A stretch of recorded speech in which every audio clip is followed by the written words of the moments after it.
It's Spooky Day, and I am your host, PerspectiveEnd.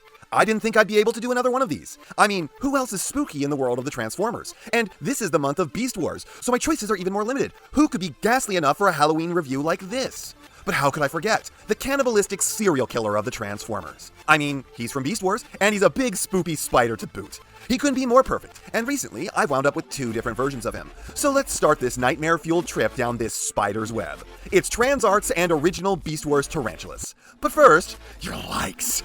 Please give. And if you enjoyed this video by the end and you aren't subscribed already, please consider it. Sadly, these 2 are both versions of Tarantulas' far less terrifying Transmetal form. On the upside, I don't feel the need to wash my hands after touching them. I do, however, feel the need to do so before touching them, because I don't want to commit the unforgivable crime of leaving fingerprints on the enthralling chrome plastic. I'm also not going to be doing the Halloween lighting on them, because it would be a true sin to deprive you all of the way these things look. Tarantulas' second form may be less scary, but it is far more beautiful. I'm sure his poison is just as deadly, though, and the way this thing looks just makes you want to come in so close, doesn't it? I was going to make the joke that it's only that way with a TransArts figure, but actually both of these look captivating in their own ways, though the original figure is clearly more twisted. Normally, the Transmetal figures look a little closer to the show than this guy's mutant face, which looks like a dude with a burning heatsink forced into his mouth, fusing it shut, 2 eyes, and slicked back hair. But I can't tell if it's worse that the TransArts figure looks like he's gone bald. That is something I will never be able to unsee, and it will haunt me. What'll also haunt me is the original figure's creepy hands. They look like ground-off nubs whittled out of a femur, and the way they hold the gun by cupping it by the handle fills me with a seething hatred.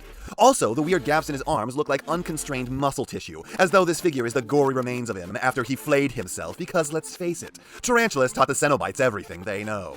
Overall, though, this looks admirably like the show's Mad Doctor. The chrome in places has chipped with its withering age, but even now this stands up as an enticing rendition. But the TransArts surely has it beat, as they tend to make art pieces that masquerade as toys, divine in their beauty, and this is no exception, despite the fact that I'm sure it came from hell. The feet are quite something, because while the figure is probably 50% bigger overall, the claws his ankles end in are about 2.5 times larger. Then there's the unfortunate separations in his shoulders, as though they've been severed from his collarbone. The sculpting just stops, and while that's not the worst thing, this could have been handled more deftly. But outside that, the glory of this mode is profane.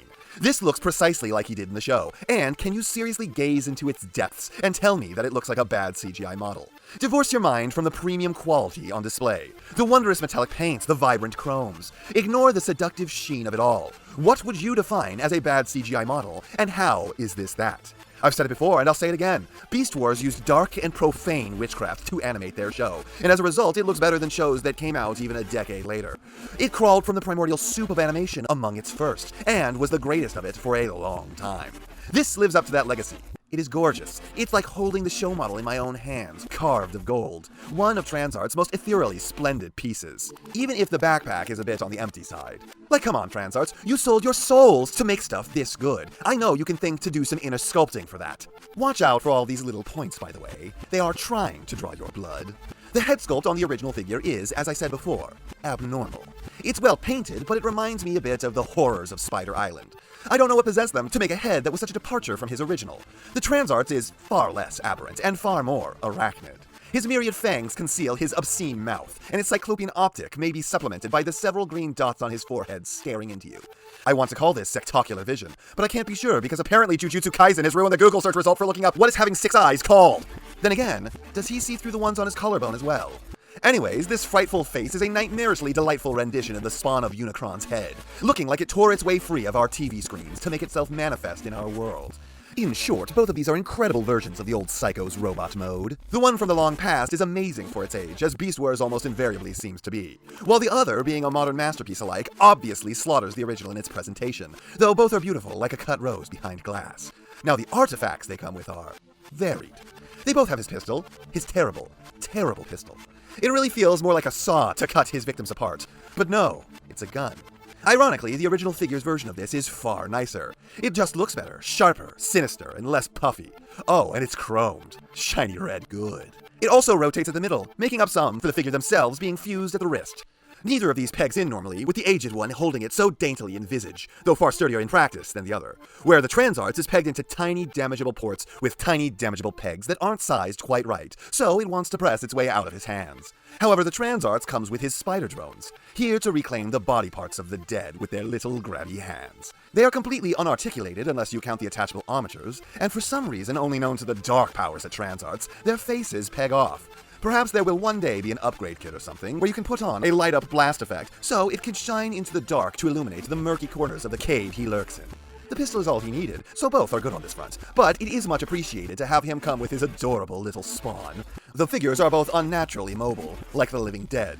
The original has a tiny amount of turn, but a ton of up at the head. The Transarts has far more expression, with greater side to side and down, but not as much up. Plus, he can rotate his head all the way around as though he were possessed by Pazuzu. Shoulders are significantly rigged on the old one, not getting anywhere near a 90, but there are ways that you can kind of fake it, and you can untransform it for some backwards acrobatia. That's butterfly, but spooky, for those who don't know what the fuck I just said.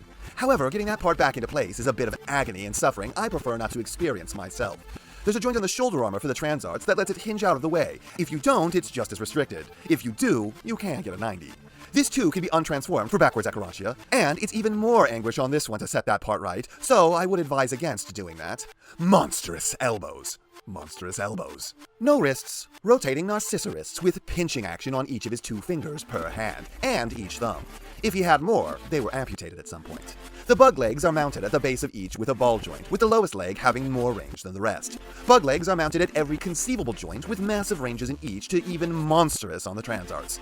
No waist.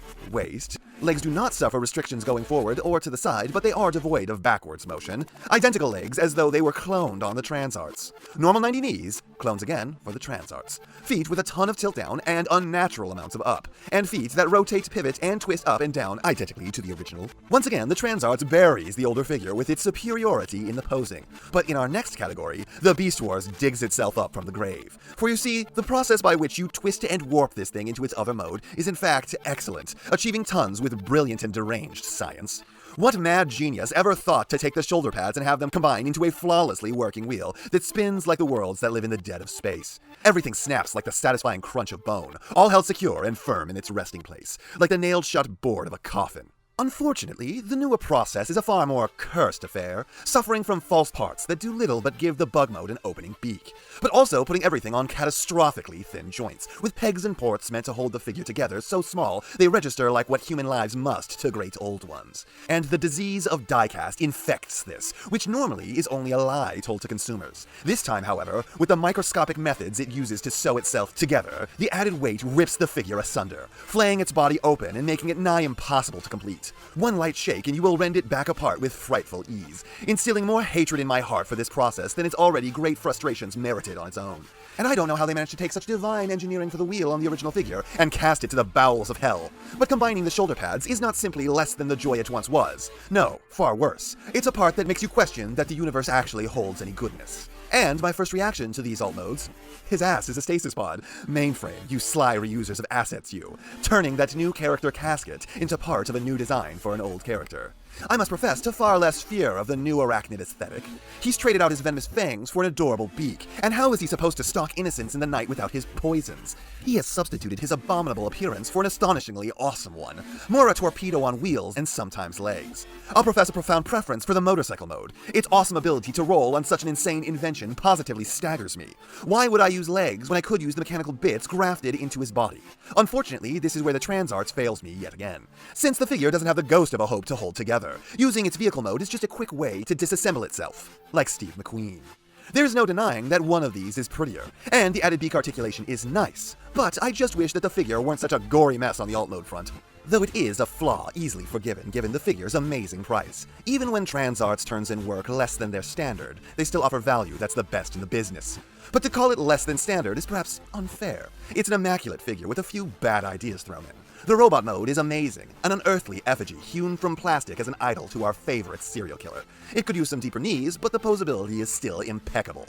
However, another company has once again allowed their memories of big enough tabs to fade with time, and it makes the transformation more of a torture than it needs to be, and leaves it with an alt mode that just won't retain its shape, like an amorphous blob here to feed on the unsuspecting.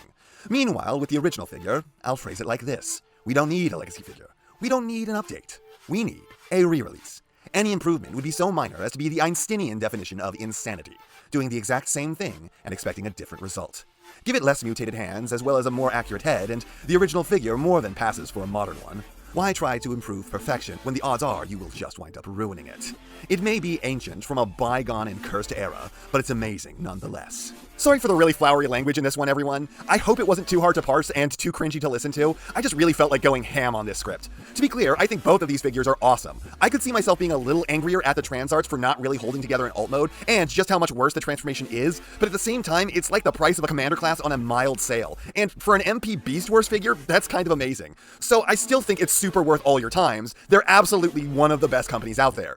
And yeah, the original Beast Wars toy is just that good that I don't really see a way for them to make it better with a modern version. Pretty much just reissue the old one. Also, huge thanks to Shockwave 1998 for gifting me the OG Tarantulas. And that's not half what I have to say, but it's enough what I have to say. And I know, you know, what everyone else tells you to do at the end of these videos. So, if you liked what you saw here, please do that. And if you'd like to take it a step further, then please share this video with any friend you think may be interested. I hope you all enjoyed listening to me waste your time.